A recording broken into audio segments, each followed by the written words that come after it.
My name is Dave. I am a free thinker. I decided to create another YouTube channel and join forces with others that have declared their independence from religion or that may be experiencing some cognitive dissonance when it comes to dogma. Part of the healing process of recovering from religion, at least for me, is exploring the dynamics of how it affects us, the realities it plays with our emotions, our psychology, our perception of the world. This happens at a very primitive and intimate level, oftentimes without us even knowing it, much like the boiling frog syndrome. Many of us were indoctrinated into religion at an early age. This takes advantage of our still developing bias of the world. Perhaps you're like me, raised Catholic. Perhaps you even received a private Catholic education. So looking back now as a free thinker, as an atheist, my mind is free, but I'm starting to realize how it impacted my disposition. Growing up in the Catholicism model, for me, was very confusing. I had a sense that what was being preached was not congruent with reality, yet my nature was to be compliant. It also created a lot of anxiety. It lowered my self-esteem because we were made to feel guilty basically just for living. We were forced to go to confession, required to learn and recite prayers in front of the class, as well as other indoctrinating procedures.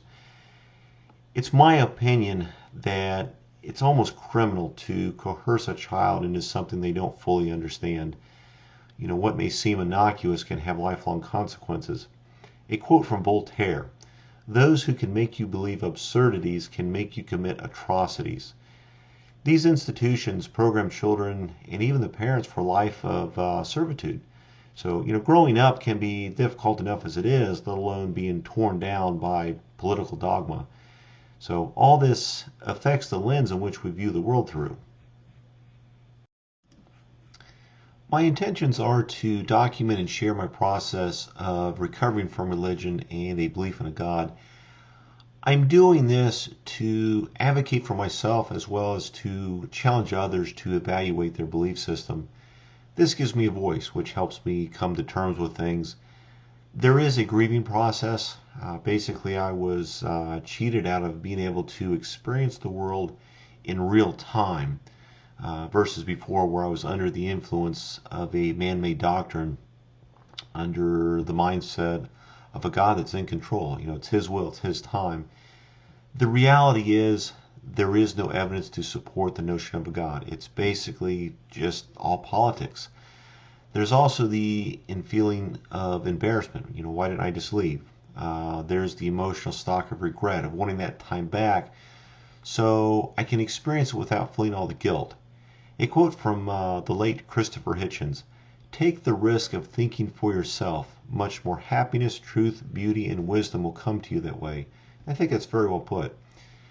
I decided to break this down into a series of videos. I think it's best to have shorter videos that are more to the point versus just speaking randomly. My personality is to be more methodical in how I do things, so I like to take notes, which I'm obviously reading from now. My plan is to do this in a somewhat chronological fashion. Once again, my hope is to cordially challenge your intellectual framework when it comes to religion and a belief in a God. My first recommendation is to find a support system. YouTube is a great online community in which to share ideas. However, you really do need to meet with people in person. I happen to live here in the Bible Belt of Tennessee. Not only that, but Knoxville is currently the #1 on the list of most Bible-minded cities. Ironically, it's what made me come to my senses. Nevertheless, the good news is that even here there are atheist groups. I would check in your area with meetup.com. It's a great source to search for a group. That's where I found one. You can also Google recovering from religion and hopefully find a group within your community. Leaving a church is not easy. Perhaps it was really the only community you knew. Churches don't have any exit strategies other than 6 pallbearers to carry out. So most likely you're going to be on your own. Families and friends may also give you a hard time. That's why it's important to have a group that understands where you're at and will also validate your decision of leaving the politics of religion and dogma in the church. Part of my personal introspection is to examine how religion plays with our perception of the world, then to share and archive this process. Dogma can place a person in a very myopic environment. This pattern of behavior may have served a purpose for many centuries. Communities were formed, which gives adhesion and protection to those that believe. However, this is at a price. Even today, I'm not so much worried about what happens outside of the church. What concerns me is what happens behind closed doors. For instance, a church may provide food and clothing to those that are in need, yet at the same time, there's this covert exchange for a person to join their religion. And I kind of have an issue with that.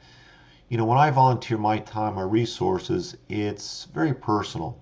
I'm doing it for myself versus, a God or a church pushing me into selling their beliefs. As a humanist, I'm doing it to help my fellow human with no exchange other than the hope that someday they'll be in a position to pay it forward. So my satisfaction is just knowing I was able to help someone out versus knowing I may have someone on the hook to bring the church on Sunday. In many ways, the church is like a multi-level marketing or pyramid scheme. We live in a global society that needs to learn to share concepts and ideas. There are roughly 20 main religions in the world, most of which don't even share their agendas with each other. So this in turn creates friction and wars that go on for decades, if not centuries. Anywho, in closing, I welcome your input. I'm doing this to explore and to share what I've discovered. YouTube is a great open source consortium of ideas that we can all learn from.